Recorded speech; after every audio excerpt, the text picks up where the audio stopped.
Sit a while.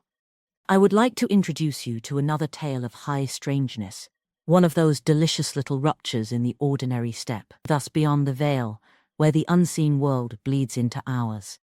The official report would call it a home invasion gone wrong, but Sarah Wakowski knew the truth. It was an execution, and her husband, a good man, had taken the bullets meant for her. Now, with 3 terrified children in a dying station wagon, and the ghosts of 4 men hunting them, she was out of road, out of time, and out of hope. Or so she thought. Sarah is about to enter a world of high strangeness that will change her and affect her family forever. Chapter 1. Tenebrous Respite Motor Inn.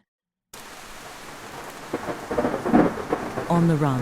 The old station wagon's engine sputtered, a sick, uneven rhythm that matched the frantic beat of Sarah's heart. Heavy rain lashed against the windshield, and the wipers, groaning with each pass, fought a losing battle against the deluge. From the back seat came the soft, scared whimpers of her sons. Shh, Leo. It's okay. Said Lorna, her voice soft but strained with the maturity no 14-year-old should possess. Sam, look at me. It's just a storm. We're okay. I want Dad. Leo cried. I want to go home. Is he coming back? Sam asked, his voice a muffled, terrified whisper. Lorna, is Dad coming to find us? Lorna hesitated, the lie catching in her throat. We just have to be brave for him. Okay, like he was. Mom's gonna get us somewhere safe. Right, Mom? Sarah didn't answer. She couldn't.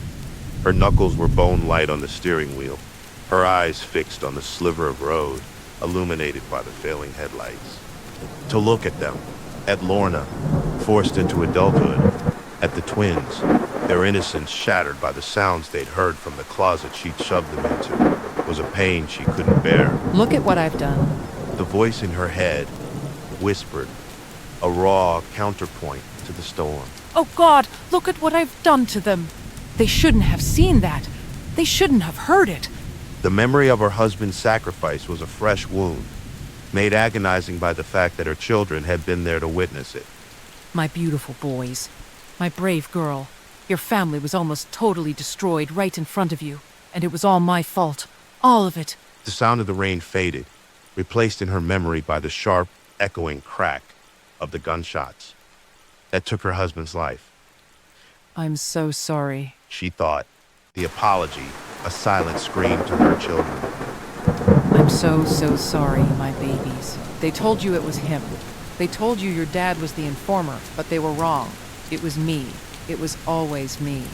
She had been the one to talk to the police, a desperate attempt to escape a debt of her own making. They had promised her it would be safe. They had promised her family would never be in danger. They had lied. And her husband, her brave, wonderful husband, had paid for her lies. As if on cue, the car engine began to smoke and cough violently. The engine choked and died. The wipers groaned to a halt, plunging the world outside into a near-total, oppressive rainy darkness. The silence was broken only by the rain and the twins' escalating sobs. Panic, cold and sharp, seized Sarah. They were stranded. They were hunted. Mom, look! Over there! Lorna whispered, her finger pointing at the rain-streaked windshield. Through the windshield, a flickering light illuminated a humble sign that seemed to offer a desperately needed sanctuary. It read, the Tenebrous Respite Motor Inn. A motel? Here? Sarah thought. It wasn't there a second ago. I would have seen it. But Lorna was right. It was their only option. Gathering the twins, they pushed out into the storm. The moment their feet left the asphalt and touched the gravel path leading to the lobby, the rain stopped. Not tapered off. It simply ceased, leaving the air still and unnervingly quiet. As they walked, the faint, classy sound of distant jazz music drifted towards them. Entering the lobby was decorated in a style from an earlier age, from another time maybe, the 1930s, 1940s. And behind the reception desk stood an elderly woman, of such unearthly, flawless beauty that it was deeply unsettling. Her skin was like porcelain, her white hair a perfect silver coil, and her ancient, beautiful eyes seemed to see every ugly secret Sarah carried. This is a trap, Sarah's mind screamed. She knows. Looking at her, it feels like standing in front of a judge. She knows what I did. The concierge didn't move. She simply smiled, a serene expression that offered no comfort, only a silent, piercing judgment. Her voice was smooth, like aged honey. Mrs. Sarah Wakowski, we've been expecting you. It was a matter-of-fact statement. The concierge turned and retrieved a heavy, ornate brass key from a hook on the wall. The tag read, 1523. Sarah looked at the key in the concierge's hand and stuttered. I don't have any money. I lost my purse on the road. The concierge just looked at Sarah. That's okay, Miss Wakowski. Your room is already paid for. Your room is ready. The concierge said. I do hope you find everything to your liking. The concierge slid the key across the counter. Sarah stared at it, her mind racing. A reservation she never made, a hotel that appeared out of thin air, a receptionist who saw the guilt she hid from her own children. But the fear of what was outside was greater than the fear of what was within. She took the key. Their footsteps echoed down a long, carpeted hallway until they found the room. The number 1523 was on a polished brass plate. Sarah put the key in the lock, and it turned with a satisfying heavy click. She pushed the door open. The view from the partially open door was of a furnished 1940-ish style with 2 beds in the room. Sarah gave a sigh of relief that there weren't men waiting inside to ambush her and the children. Sarah fully opened the door and herded the children inside. As the last one, Sam, stepped over the threshold, the door swung shut behind them with a deep, final thud, the sound of the lock engaging echoing in the sudden silence. And then came the feeling, a deep, vibrating hum that seemed to twist space itself, accompanied a low, disorienting whoosh, like a sudden drop in pressure. The children gasped. It was like an elevator dropping 20 floors in a second.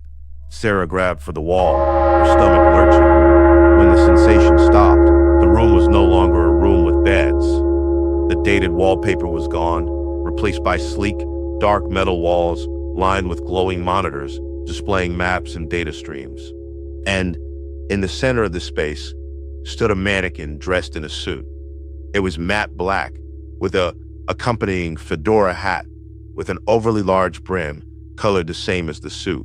Sarah knew that the suit and the hat, if put on, would perfectly fit her body. She didn't know how she knew this by just looking at the suit, but she knew it would. Something inside her, a feeling, called to her to touch the suit. She only stopped from touching the suit because of the shouts of wonder coming from her twin boys. Turning to where the boys' voices came from, where 2 boys should have been, instead, was 2 young men. Chapter 2. The Mission. Whoa, look at all the screens. Leo shouted, his fear instantly forgotten, replaced by a wide-eyed wonder. Sarah turned to face her boys and gasped. 2 older men, in their late 20s or early 30s, who resembled grown-up versions of her sons, replaced her 2 young boys. They both wore immaculate black suits, with jackets over white shirts and red ties. Turning to her left, where her 14-year-old daughter was standing, she watched in stunned shock as right in front of her, her daughter morphed into a 30-ish woman with a face similar to hers, but with stern, commanding eyes. She was also dressed in an immaculate black suit and white shirt, without a tie, but in the jacket chest pocket was a red, stylishly folded, obviously expensive silk handkerchief. Sarah was speechless, turning back to the suit on the mannequin. The suit was made of a material she had never seen before. A matte black material seemed to absorb the light from the monitors, creating a void in the center of the room. It felt purposeful. Drawn by an instinct she didn't understand, she reached out a trembling hand and laid her palm flat against the suit jacket. A sharp electrical hum coursed through her, a current that seemed to sync with her own pulse. The largest monitor in front of her flickered to life, no longer displaying a map, but 4 faces stared back at her from the main monitor. The faces of the men who had stood in her living room, who had destroyed her life. Holographic text scrolled over their images, and below them, a single, blinking mission objective. Eliminate all targets. Sarah stumbled back, her heart pounding. She caught her reflection in the dark glass of a nearby unlit monitor, and a gasp caught in her throat. The terrified, grief-stricken woman she expected to see was gone. Staring back at her was a version of herself, stripped bare of all sorrow and fear. Her eyes were cold, her jaw was set, and she now felt an unimaginable, clarifying anger behind her expression. She felt the rage of a wife whose husband had been stolen, and the fury of a mother who knew her family would never be safe until the threat disappeared forever. Mom, what is this? Lorna's voice was filled with an awe that bordered on fear. While Sarah was reeling, Lorna had found a sleek black tablet on a console. She held the tablet in one hand, her gaze fixed on it. When she looked up, there was no fear in her eyes, only the chilling focus of a professional. Lorna held the tablet in one hand, her gaze fixed on it. Her face was a mask of cold, calculating purpose. There was no fear in her eyes, only the chilling focus of a professional with a mission. The monitor in front of her 2 boys now displayed a map of a sprawling, night-lit city. A single icon blinked on the screen, labeled Target 1. Below it, a stream of data flowed. Vital signs, current location, known associates. It was her mission. The monitor in front of her 2 boys now displayed a map of a sprawling, night-lit city. A single icon blinked on the screen, labeled Target 1. A high-rise corporate office. Below it, a stream of data flowed. Vital signs, current location, known associates. It was her mission. Her boys began calling out statistical data. Leo reported, weather. The data shows overcast skies, light drizzle in the area of operation. There'll be no moonlight during the current start time of operations. Sam, while looking at his computer console and reading the data there, reported, I have tapped into all civilians' cameras for a 3-block radius and taken control of the building's electrical system. I can manipulate the elevators and alarms from here, and with the landlines, I will block all calls. All mobile phones are going to be blocked. Currently, I have located our target. He is on the 3rd floor from the top, approximately. I'm seeing about 60 people, total on the 3 floors. At the start of operations, I will set off the fire alarm. Hopefully that will clear out civilians from the lower floors. Sarah was not shocked at the data that they were giving her, but at the cold, professional tone they delivered the information, so unlike her twin boys, more like grown men participating in a military operation. The overwhelming anger was fire in her veins. She had to get out. She had to hunt. This place, this impossible room, knew what she needed. It wasn't offering her comfort. It was offering her a weapon. A weapon she would use. Chapter 3. Begin mission. A gasp escaped Sarah's lips, and she turned desperately towards her daughter, hoping for some sense of normalcy, for Lorna was standing in a corner, but she was no longer a scared 14-year-old. When Lorna looked up, her face was a mask of cold, calculating purpose. There was no fear in her eyes, only the chilling focus of a professional with a mission. This room, it hadn't just given them a mission. It had conscripted her children, transforming them into the perfect support team. They were a unit, and she was its weapon. There was no choice, not really. The grief had made her a victim. The guilt had made her a fugitive. But the anger was a tool, and now it was the only thing she had in common with the cold strangers who wore her children's faces. With a final steadying breath, she walked to the mannequin and began to dress for war, reaching out with a hand that no longer trembled, Sarah pressed her palm against the chest of the suit. This time, the reaction was immediate and visceral. The matte black material didn't just move. It unspooled like liquid shadow, flowing from the mannequin and latching onto her skin.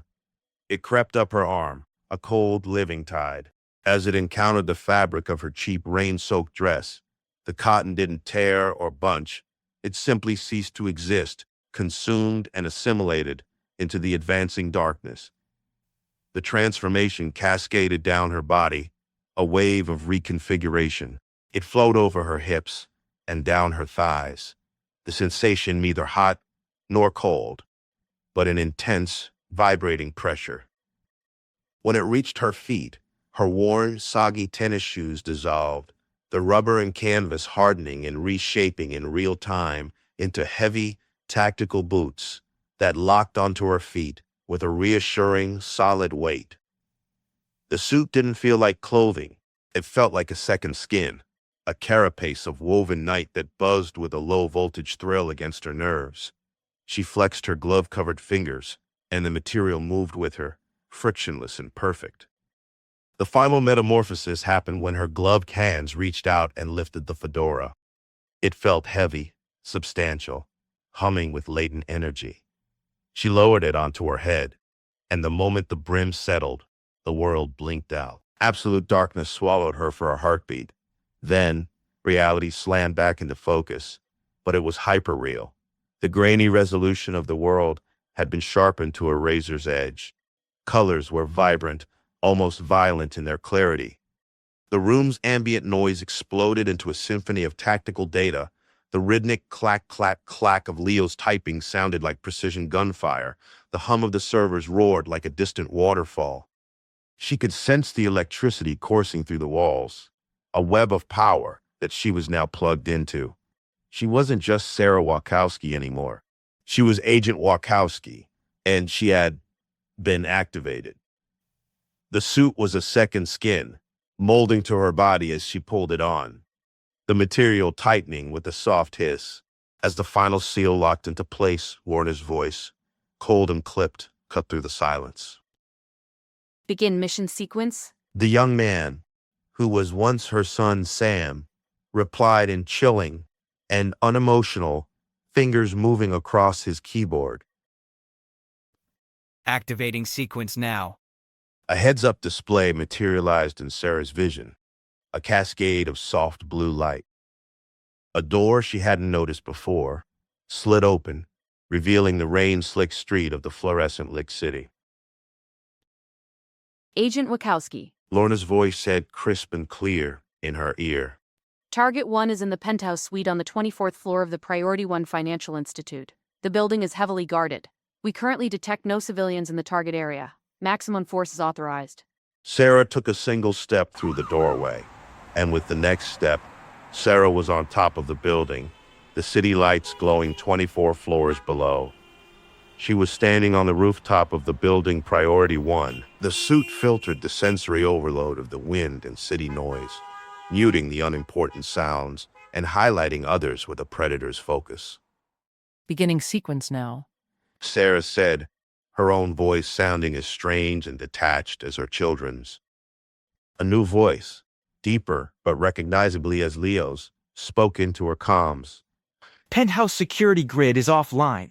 You have a clear approach. Sarah moved to the edge of the roof and looked down.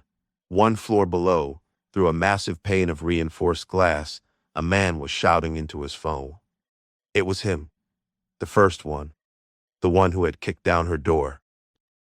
She jumped and crashed through the glass roof. The first shot was a deafening crack, a high-velocity round that would have torn through an engine block. Hit Sarah square in the chest and ricocheted off the suit with a metallic ping, not even staggering her. Before the second shot could be fired, she moved. She exploded forward, closing the 10 feet to the nearest mercenary in a single fluid motion.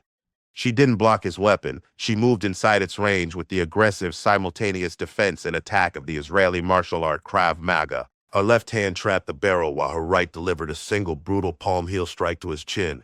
His head snapped back with an audible crack. Using his falling body as a shield, she twisted, the suit's servos whining as it amplified her strength. She ripped the rifle from his grip and in the same motion slammed its stock into the temple of another mercenary, who crumpled without a sound.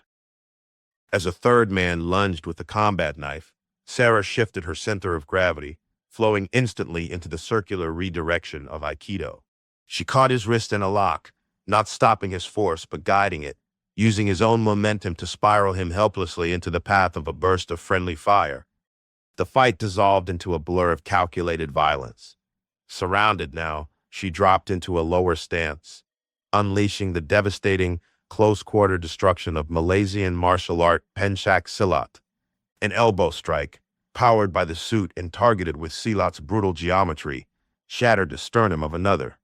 She moved with an impossible, deadly grace, each action flowing into the next. A sweeping Sipuan kick took out two men, and as they fell, she used their shoulders as springboards to launch herself across the room, landing amidst another cluster of mercenaries. The fight was not a struggle, it was a harvest. Within 1 minute and 40 seconds, nearly everyone was down. But the path to the target wasn't clear yet. From the shadows near the target's desk emerged the final obstacle, a bodyguard, unlike the mercenaries she had just dismantled. He held no gun. Instead, he drew two short, serrated blades, spinning them with the fluid, hypnotic rhythm of a Filipino martial art Kali master. Sarah advanced, confident in her suit. The bodyguard didn't retreat. He exploded forward, stepping inside her reach with blinding speed. Sarah moved to block, but the man feinted low and slashed high in a classic Sinawali weaving pattern. The blades didn't ping off the suit, they bit deep. Sarah gasped, staggering back as she felt the shocking hot wetness of blood trickling down her chest. The razor-sharp edges had sheared right through the nano-weave protection, slicing into her skin. She was vulnerable. Warning, suit structural breach. Lorna's voice, filtered through the suit's diagnostic system, blared in her ear. Severe laceration detected. Deploying medical nanites. Exterior repair in progress. ETA, 4 seconds. Attacker was not about to give her 4 seconds.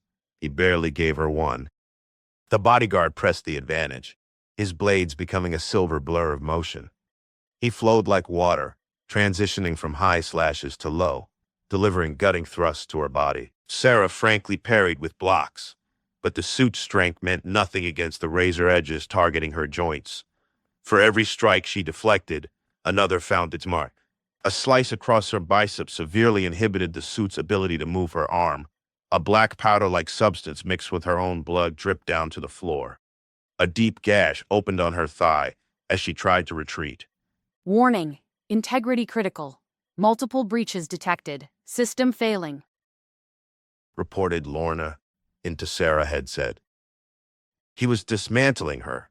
The Kali master spun, using the momentum of a missed strike to bring his second blade around in a backhand arc aimed at her neck. Sarah barely managed to duck, the steel whistling inches above her. She countered with a silat sweep, but he hopped over it effortlessly, raining down a double overhead strike that she caught on her crossed forearms. The impact drove her to one knee. The suit in her head emitted a whine in protest, sparks spewing from her damaged suit. She looked up. He was smiling. He knew he had her. He wound up for the killing thrust, a dual stab aimed directly at her neck. Sarah realized she couldn't win by defending. To kill her attacker, she had to trade a wound for an opportunity to kill. As he lunged, Sarah didn't dodge. She screamed and surged upward, stepping directly into the path of the left-hand blade. The steel punched through her shoulder, burying itself deep in her deltoid muscle. The pain was blinding, white-hot, and absolute. But in accepting a wound, she had trapped his weapon. Her body anchored his left arm. Shock flickered in the bodyguard's eyes. He hadn't expected this sacrifice. Before he could rip the blade free, Sarah's right hand shot out, not to strike, but to grab his throat in a vice-like grip. With a primal roar, she drove her armored forehead into the bridge of his nose. The crunch of bone was sickeningly loud. He staggered, dazed, his grip loosening on the second blade. Sarah didn't let go. She twisted her body, ripping the blade out of her own shoulder with an agonizing tear, and in the same fluid motion, she jammed her knee into his midsection. As he doubled over, she grabbed the back of his head and drove it down to her knee, creating a final, catastrophic collision of head to kneecap. Her attacker crumpled to the floor, motionless. Sarah stood swaying, her breath coming in ragged gasps. The room was silent, except for the frantic alarms in her speakers inside of her hat. She looked down at her chest and shoulder, which were a ruin of shredded black fabric and red blood. Critical damage sustained. Morning, announce. Rerouting all power to life support and repair. Stay still, Agent. The black material rippled violently, swarming over the open wounds like a colony of desperate insects. The pain flared one last time, then vanished into a cold numbness as the nanobots stitched flesh and armor back together. Slowly, terrifyingly, Sarah straightened up. The blood remained on the floor, but she and the suit was whole again. She turned her face to gaze toward the back of the room.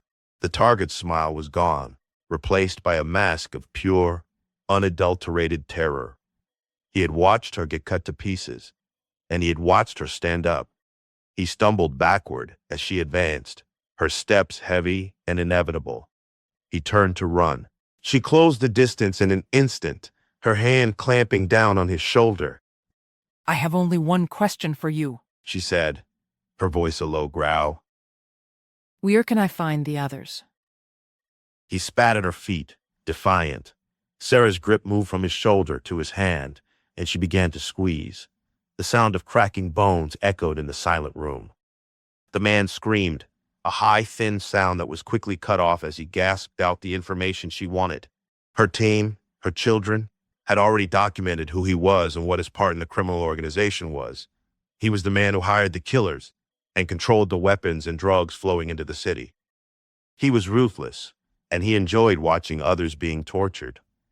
All this data was being fed to her from Leo. This monster showed no mercy to others, and he would get no mercy from her. She walked him over to the broken window, the city lights swirling 23 stories below. Looking him fully in his eyes, she said, "Don't worry.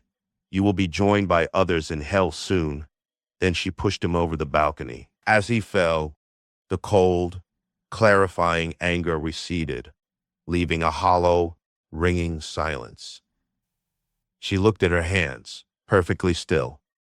She had just ended more than 21 lives, and the only thing she felt was the grim, chilling satisfaction of a single thought. One down, 3 to go. Chapter 4. Second target. One moment she was standing on the penthouse balcony, the city wind whipping around her. The next, she was back in the command center. The transition was as seamless and disorienting as the first time, a single step taking her from the scene of the massacre back into the sterile quiet of the room. The door to the city slid shut behind her with a soft hiss. Her children, or the cold, efficient strangers they had become, didn't look up from their stations. Their faces were illuminated by the glow of their screens, their focus absolute. Lona was analyzing data streams, while the young men who were once Leo and Sam typed with a speed that was patently inhuman. A wave of nausea rolled over Sarah as the reality of the situation crashed down on her. She had just killed 21 men, and her children had guided her hand. Target 1 eliminated. Lorna said, her voice flat, devoid of emotion. Vitals confirmed. Good. Sarah heard herself say, the word tasting like ash in her mouth. She wanted to scream, to grab her children and shake them until the little boys and the teenage girl she knew returned. She wanted to ask them if they saw what she did, if they understood the blood she had just spilled. But looking at their focused, detached faces, she knew it was pointless. They weren't her children anymore. They were part of the room, part of the mission. New intel acquired from the target's data files. One of the young men, Sam, said, his eyes never leaving his keyboard. Target 2 is located at the Midnight Orchid, a private club downtown. He's the head of security for this criminal organization. He's the one that hires and deploys the killers. The club is a high-security zone. Lorna added, a new map appearing on the main screen. Heavy internal patrols, biometric scanners on all entrances. A direct assault would be problematic. But there's a weakness. Leo's voice cut in. They're hosting a masquerade ball tonight. Anonymity is the theme.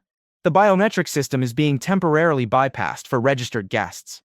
Lorna looked up from her tablet, her cold eyes meeting Sarah's in the reflection of the screen. Your invitation has been arranged, Agent Wakowski. You will go in through the front door. Blend in, isolate the target, eliminate him. Understood. Sarah said, acknowledging the mission parameters. Get me the invitation. Lorna stuttered, her voice suddenly sounding like a young person that she was again. She caught herself, her expression hardening back into a cold mask. Agent Wakowski, she corrected, her tone flat and professional. Dressed in your disguise, you will infiltrate the facility. You will make your way to the 3rd floor. The mannequin in the center of the room shimmered. A gossamer thin, almost transparent party dress of shimmering silver appeared, along with an ornate Venetian mask. Leo explained to her that, when given the command, the mask would transform into her hat, and the sexy dress would instantly become her suit. The elimination of Target 1 has been reported. 1, Sam's voice cut in, his fingers flying across his keyboard. 2 of the remaining 3 targets are spooked. They're fortifying and combining their security teams. Intel suggests they're fortifying the 3rd floor of the Midnight Orchid.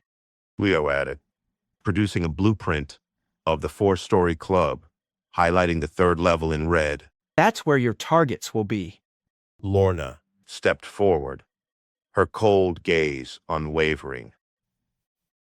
Your mission is to enter the club as an invited guest. Make your way to the 3rd floor, locate the 2 targets, and terminate them. It is imperative that civilian casualties are avoided. Sarah looked at the flimsy dress, then at the cold, determined faces of the strangers who were once her children. The plan was insane, a delicate dance of espionage followed by a storm of brutal violence. It was perfect. Part 2. Assault on the Midnight Orchid. The Midnight Orchid was a den of opulent excess. Music, a seductive blend of synth and strings, pulsed through the air, vibrating in Sarah's bones as she stepped out of a luxury transport and walked through the club's ornate doors.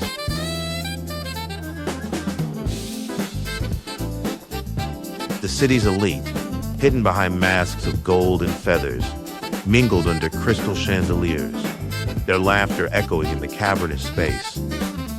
Sarah, wearing the shimmering silver dress and Venetian mask, was just another shadow among them. We've marked a service corridor on your heads-up display.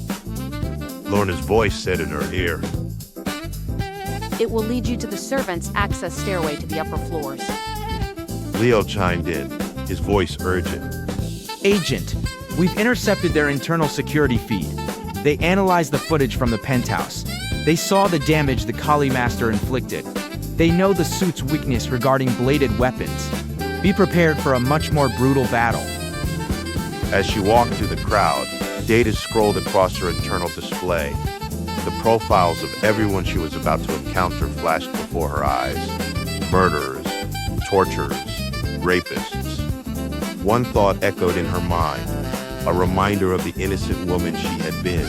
Do I have the right to play executioner?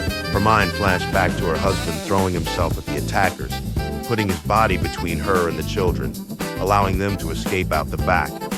The only reconciling thought was that the choices of all the players had made, including herself, in this drama, had brought them to this point in time.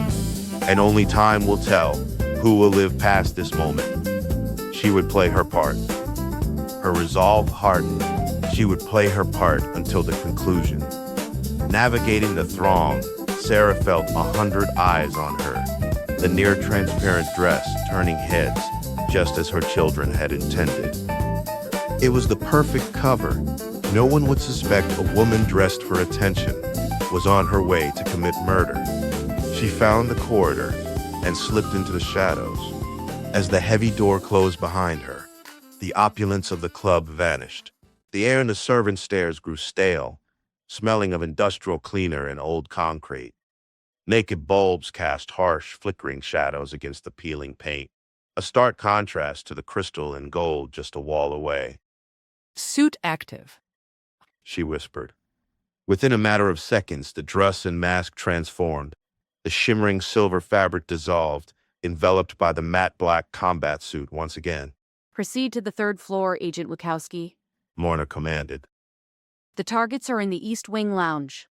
Moving through the service stairwell, she was a ghost in the club's framework. She ascended, emerging into a hallway on the third floor. The music from the party below was a distant, muffled pulse. This floor was quiet, patrolled by a dozen heavily armed guards. This time, the guards were armed not only with various types of guns, but they also carried machetes and fighting knives. They knew. Creating a diversion. Leo's voice announced. On the floor below, the music suddenly cut out, replaced by a piercing fire alarm and the calm, automated voice of the building's emergency system. The guards in the hall tensed, their comms chattering.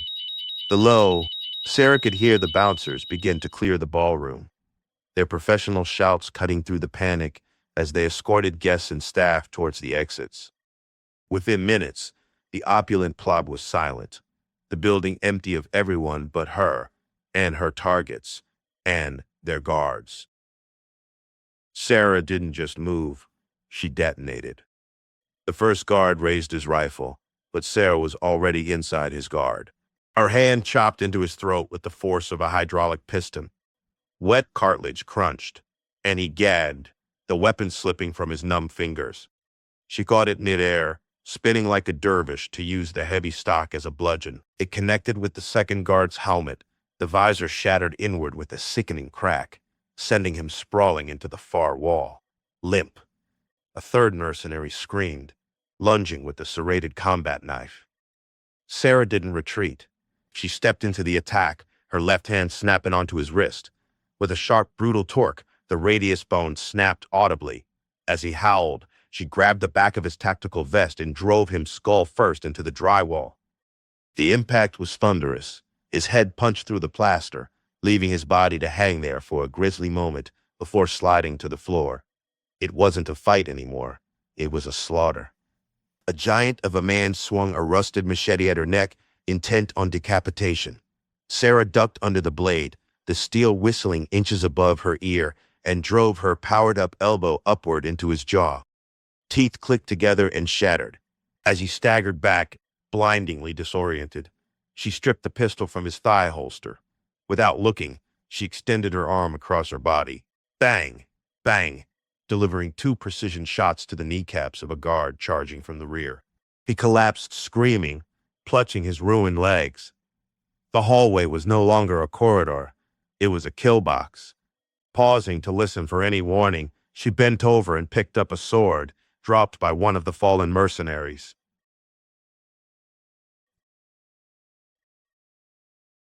As her fingers closed around the hilt, the deadly martial art of Kenjutsu, the Japanese sword-fighting form, flowed into her and into her muscles. She tested the weight of the blade. She was ready for whatever was to come. She kicked open the doors to the lounge. Inside, her 2 targets stood amidst their remaining guards, blade weapons drawn. One was the man who had held her husband down, the other, the one who had given the order to shoot. There was no ambush this time, only a desperate, crowded kill floor.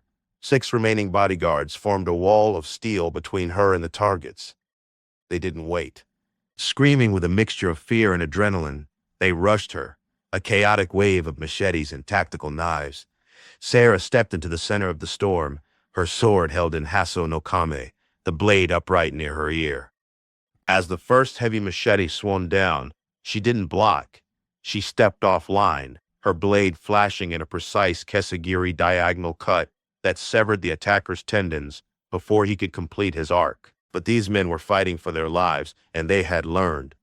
While 2 occupied her blade with wild, heavy swings, a third drove a combat knife into her flank. The suit held for a microsecond before the mano weave sheared. Pain, sharp and hot, flared in her side. Another blade slashed her thigh, tearing through the suit. Sarah grunted, the metallic taste of blood filling her mouth. She pivoted, transitioning into a defensive whirlwind. Her sword became a shield of motion, executing perfect Yuka Nagashi parries that deflected lethal blows into empty air or into other guards. She moved with the discipline of a master, while they flailed with the desperate strength of brawlers. A thrust to a throw here, a severing cut to a wrist there. One by one, the wall of men crumbled. With a final guttural shout, she drove her blade through the chest of the last guard, pushing him off with a boot to the chest. Silence crashed back into the room. Sarah stood swaying, her chest heaving. Blood dripped freely from the gash in her side, pooling on the expensive carpet. Her left arm hung limp for a moment, blood soaking the shredded sleeve of the suit. The two targets stared at her, their eyes wide, clinging to the hope that the wounds were fatal. They watched the blood flow. They watched her stagger. And then they watched the impossible. External integrity compromised. The suit announced, loud enough for the room to hear. Initiating rapid repair. The black edges of the torn suit came alive. Like a swarm of restless insects, the nanoweave rippled and surged across the open wounds. The targets gasped in unison, recoiling as they watched the black liquid seal the gashes in the suit. The flow of blood stopped instantly. The shredded material knit itself back together with a wet, sealing hiss. Within seconds, Sarah stood before them. The damage erased, the monster made whole again. She commanded the suit to drop the face mask. The hope drained from their faces, replaced by a primal, paralyzing horror. They weren't facing a woman. They were facing a machine that refused to die. A woman they had a hand in killing her husband. Sarah walked towards them, the suit boots silent on the plush carpet. You took my husband. Sarah said, her voice her own again, raw with the grief they couldn't possibly understand.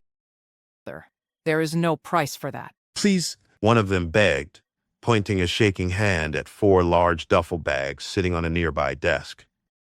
We can pay you anything you want. She didn't need to ask them any more questions.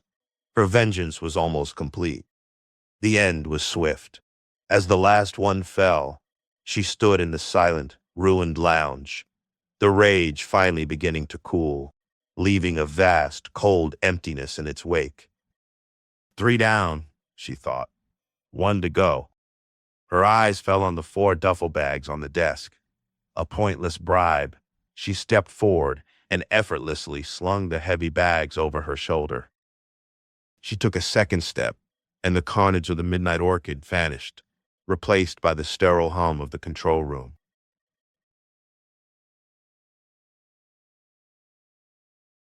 Chapter 6. Finding a Ghost.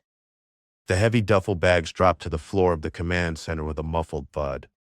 The suit dissolved from her body, leaving her standing in the simple clothes she'd arrived in, the phantom weight of the suit a strange, lingering sensation. For the first time since the transformation, one of the young men, Leo, looked away from his screen. His eyes, for a fleeting moment, held a flicker of the 8-year-old boy he was, a glimmer of confusion and awe as he stared at the bags of money. Then, as quickly as it came, it was gone, replaced by the cold focus of the mission. Targets 2 and 3 eliminated. Lona announced, her voice a monotone confirmation. She gestured to the bags. The funds are irrelevant. Not entirely. Sarah said, the voice raspy. She was a mother again, a mother who knew the cost of things. This is a fresh start. A way out. After.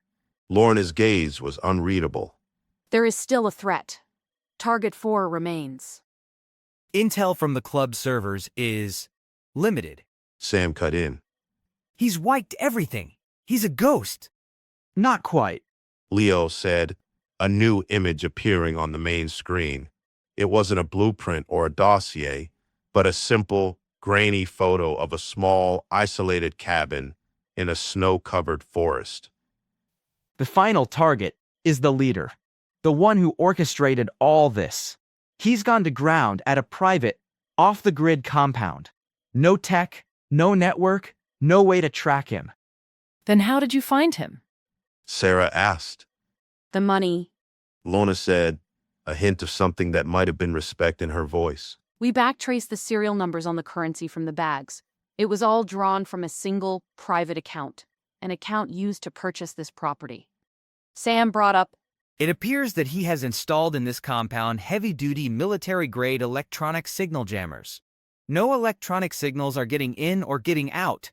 No landline calls, no mobile, no satellite communications, no internet. Sarah looked at the photo of the cabin. It was peaceful, isolated, a place to hide. But there was no hiding from this. Not anymore. This last part was different. There would be no army of mercenaries, no high-tech security. Just one man, the man who gave all the orders that shattered her life, came close to destroying her family, killed her husband, and beyond that, how many more lives had been shattered in his wake, just for greed and power. She was retribution. She would get justice for all of those that could not. This is the end of it. Sarah said, more to herself than to her children. Agent Wakowski. Lorna said, her voice pulling Sarah back to the cold reality of the room. This is a solo mission. No comms, no support. Once you step through that door, you will be on your own. Sarah looked at her children's faces, these powerful, cold strangers, which her pain had forged. She had one more kill to make, and then she had to find a way to get her family back. Chapter 7. Final Mission. The combat suit formed around her one more time, the nanoweave flowing over her skin like cool water. There was no briefing, no tactical analysis, just the image of the cabin on the screen and the cold, unwavering stares of her children. Sarah walked to the door, the portal to her final mission. She paused, her hand on the frame, and looked back at them. I love you. She said. The words felt heavy, inadequate. Lorna's expression didn't change, but for a fraction of a second, Sarah saw a flicker of something in her eyes. A memory, a ghost of the daughter she'd lost. Good hunting, Agent Wakowski. She said. Sarah stepped through. The dead silence of a snow-covered forest replaced the hum of the command center. The air was frigid, each breath a cloud of white. Before her, just as in the photo, was the cabin. Smoke curled from its chimney. He was here. She moved through the snow like a wraith, her suit making no sound. The door was unlocked. Inside, a fire crackled in the hearth. And sitting in a simple wooden chair, a drink in his hand, was the last man. The leader, the one who had ordered her death instead killed her husband. He did not show any surprise. He looked up as she entered, his face calm, almost serene. I was wondering when you'd get here, He said, his voice even. Room 1523 provides, doesn't it? Gives you exactly what you think you deserve. A time ago, I found myself in that room, a low-level thug. And when I came out of it, having more money than I ever thought I would ever have, and with power, I guess the room is not happy with the choices I've made, or how I use the power. And it's sent you. He stood up, making no move for a weapon. You think this is about revenge, don't you? Justice for your husband. But look at you. Look at what you've become. A killer, a monster. This isn't a punishment, Sarah. It's a promotion. The room saw the rage in you, the guilt. It saw that you believed you deserved to be a weapon, and it gave you the power to be one. He gestured around the simple cabin. This can be your life. Hunting men like me, an endless crusade. All you have to do is finish the mission, kill me, and embrace what you are, killer. Or join me. We would be unstoppable. Together we can find the room and learn to control its massive power. We will be unstoppable together. Sarah looked at him, the man who had shattered her world, The rage was there, a familiar fire. The suit hummed, ready to amplify her strength, to deliver the final killing blow. She saw a reflection of her shielded face in a cabin window, a dark, menacing specter. And for a moment, she saw her husband's face, not as he was in his final moments, but as he was on their wedding day, smiling. She saw Lorna as a little girl, and the twins chasing a ball in their backyard.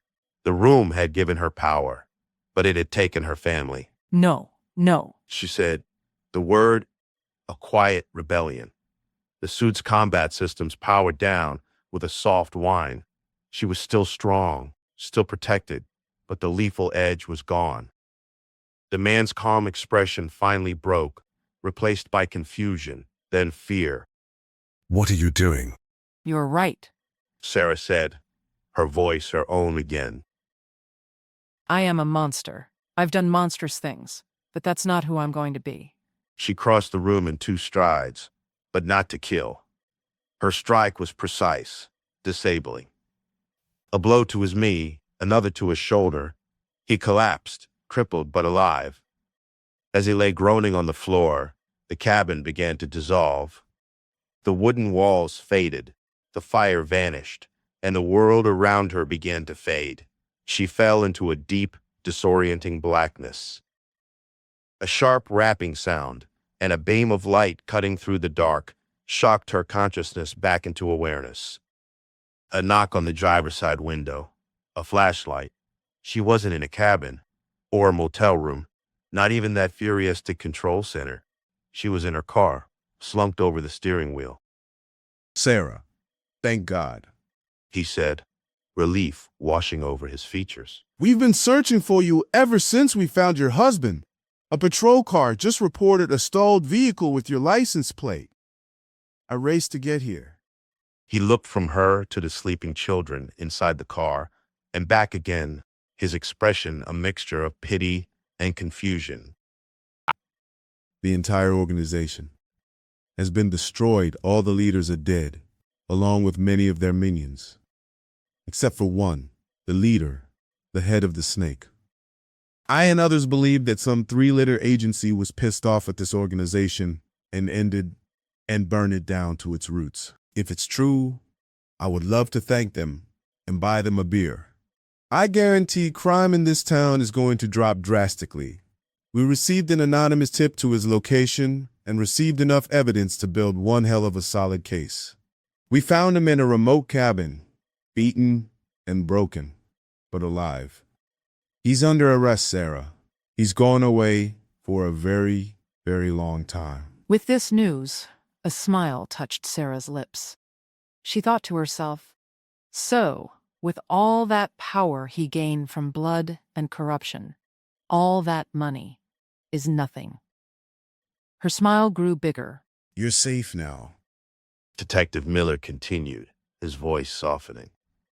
And I promise you, I'm going to keep you and your children's names out of the report. I'll make sure your husband is remembered as a hero. That he found corruption, worked with us, and lost his life for his cooperation. He paused, his gaze full of sympathy. What now, Sarah? As he spoke, Sarah glanced back into the open door of her station wagon. In the back, nestled amongst the family's scattered blankets and pillows, were 4 black duffel bags that hadn't been there when they'd fled.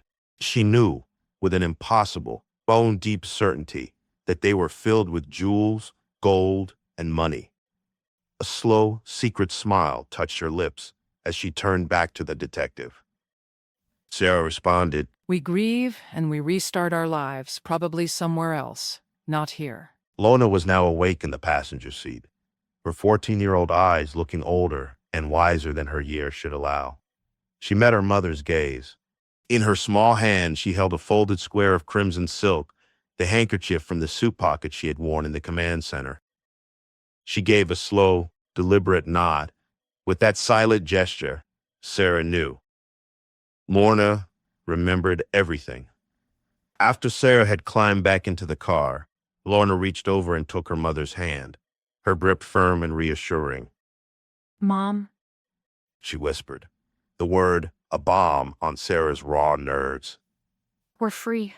We can start all over. Sarah looked toward the spot where the Phantom Hotel had offered its terrible sanctuary. There was nothing there but dark trees. Miller nodding, misinterpreting what Lorna said. I'll need you to come in one last time, just to finish the report. Sarah looked at Lorna. Together, they would face whatever came next. The room had taken and given so much, but it had left them with a strange and terrible hope. They were free. Turning and looking at the twin boys asleep in the back seat, and started the car.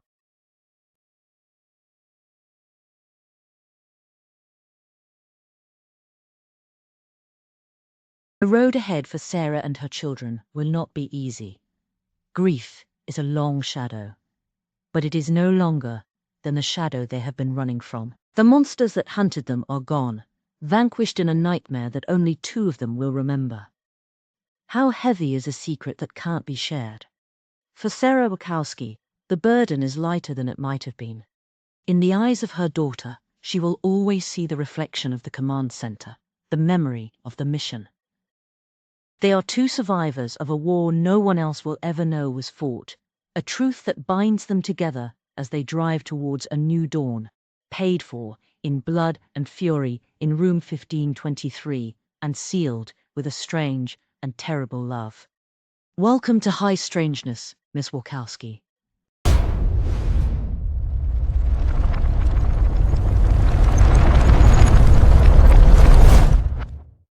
Room 1523 is vacant once more, but the echoes of the Wakowski transformation remain. The door has closed, but I promise you there are more High Strangeness tales ahead. Hit that subscribe button to ensure you're here for every revelation of High Strangeness. Come back soon, we've already saved you a seat.